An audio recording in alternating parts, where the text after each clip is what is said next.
Herkese merhabalar. Eser'in mutfağına hoş geldiniz. Bugün sizler için bulut gibi yumuşacık poğaça tarifi hazırladım. Farklı yöntemle ve farklı şekilde yaptığım bu tarif inanılmaz lezzetli oluyor. Dilerseniz nasıl yapmışım buyurun hemen başlayalım. Yoğurma kabımın içerisine 1 su bardağı ılık su, 1 su bardağı ılık süt, 1 yemek kaşığı şeker ve 1 paket kuru mayayı ekleyip şeker eriyinceye kadar karıştırıyorum. Burada şekerin erimesine dikkat edelim ki mayamız güzelce aktifleşsin.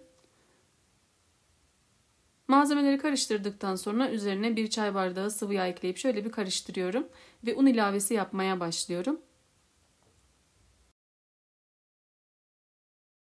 Unun büyük bir kısmını ekledim. Üzerine 1 tatlı kaşığı tuz ekliyorum ve karıştırmaya devam ediyorum. Bu arada kanalıma ilk defa gelen arkadaşlar kanalıma abone olup destek verirlerse sevinirim. Tariflerimi görmesini istediğiniz arkadaşlarınızla paylaşabilirsiniz. Unun tamamını ilave ettikten sonra hamurumu toparlamaya devam ediyorum. Hamuru spatula ile toparladıktan sonra spatulayı çıkarıp elle yoğurma işlemine geçiyorum. Hamurumuzu ne kadar güzel yoğurursak o kadar güzel poğaçalarımız olacaktır.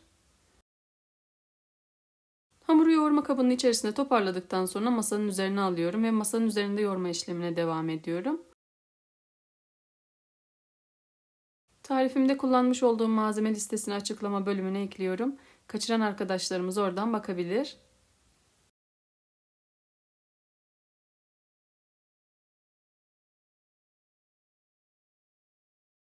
Hamuru güzelce yoğurdum. Gördüğünüz gibi yumuşacık bir dokusu var. Öncelikle 2 eşit parçaya ayırıyorum. Daha sonra da her bir parçayı rulo haline getiriyorum.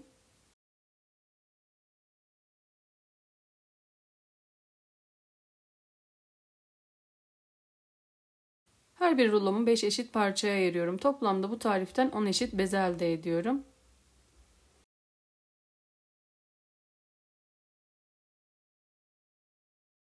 Kesmiş olduğum parçaları elimle yuvarlayarak beze haline getiriyorum ve kenara alıyorum.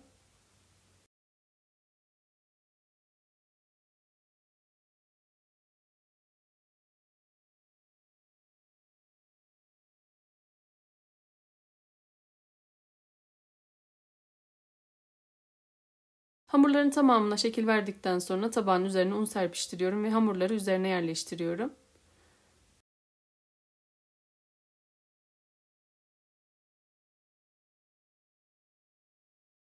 Bezelerin üzerine hafiften un serpiştiriyorum ve üzerini temiz bir poşetle kapatarak 10 dakika dinlendiriyorum. 10 dakika sonunda gördüğünüz gibi hamurlarımız kabardı. Yumuşacık oldular. Hemen ilk bezemi alıp şekil verme aşamasına geçiyorum. Diğer hamurların da üzerini kapalı tutuyorum ki üzeri kurumasın. İlk bezeyi masaya aldıktan sonra oklava yardımıyla büyütüyorum. Hamuru çok fazla ince olmayacak şekilde açıyorum.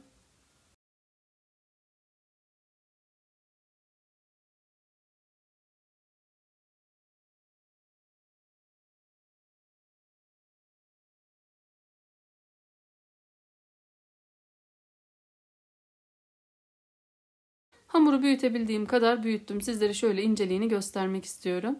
Bu kadar ince olması yeterli.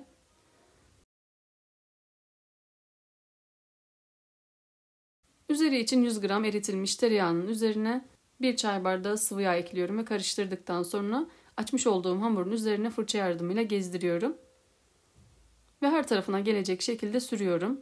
Bu aşamalarımız çok önemli. Poğaçamızın kat kat olması için her tarafını yağladığımızdan emin olalım.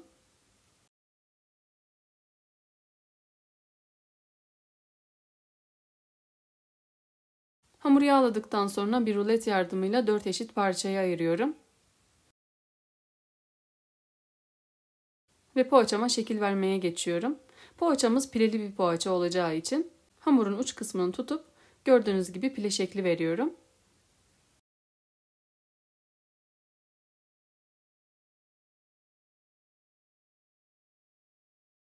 İç harç olarak peynir kullanıyorum. Peyniri orta kısmına yerleştirdikten sonra kenar kısımlarını kapatıp rulo haline getiriyorum. İlk poğaçamı hazırladım. Kalan hamurların tamamını aynı şekilde hazırlıyorum.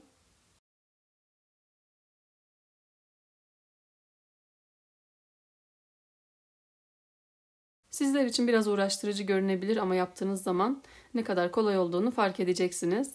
Ve sonucunu da gördüğünüz zaman emin olun bu tariften vazgeçmeyeceksiniz. O kadar lezzetli bir poğaça olacak.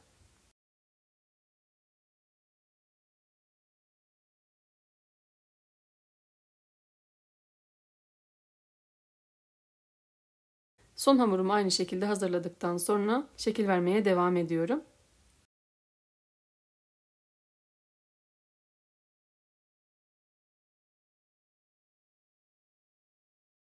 Bu arada beni hangi şehirden, hangi ülkeden takip ediyorsanız yorumlar kısmında belirtirseniz çok mutlu olurum. Elimden geldiğince tüm yorumlara cevap veriyorum. Tarifim hakkında da kafanıza takılan bir soru olursa yine yorumlar kısmında belirtebilirsiniz.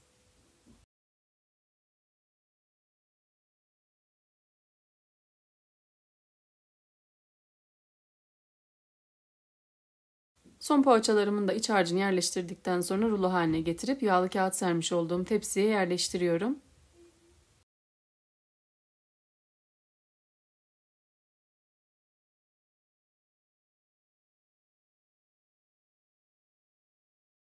Poğaçaların tamamını tepsiye yerleştirdim. Üzerini kapatıyorum ve oda ısısında 30 dakika mayalanması için bekletiyorum. 30 dakikanın sonunda poğaçalarımız mayalandı.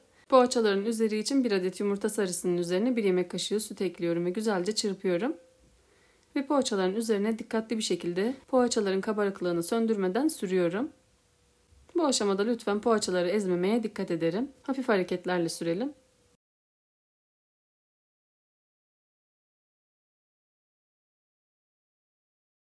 Son olarak poğaçaların üzerini susam ve çörek otuyla süslüyorum. Bu tamamen sizin damak zevkinize bağlı.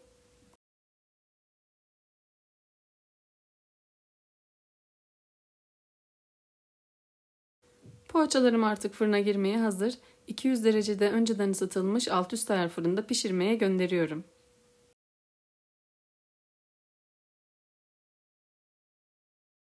Poğaçalarım fırından çıktı. Gördüğünüz gibi çok güzel şekilde pembeleştiler. Her fırın farklı olduğundan pişirme süresi belirtmiyorum. Benim fırınımda yaklaşık 25-30 dakikada pişti. Hemen sıcak sıcak size dokusunu göstermek istiyorum. Dokunduğunuz anda dağılan bir yapısı var. O kadar lezzetli bir poğaça oldu ki emin olun daha önce böylesini yememişsinizdir. Pamuktan daha yumuşak, inanılmaz lezzetli bir poğaça oldu. Farklı iç harçlarla da hazırlayabileceğiniz lezzetli bir tarif.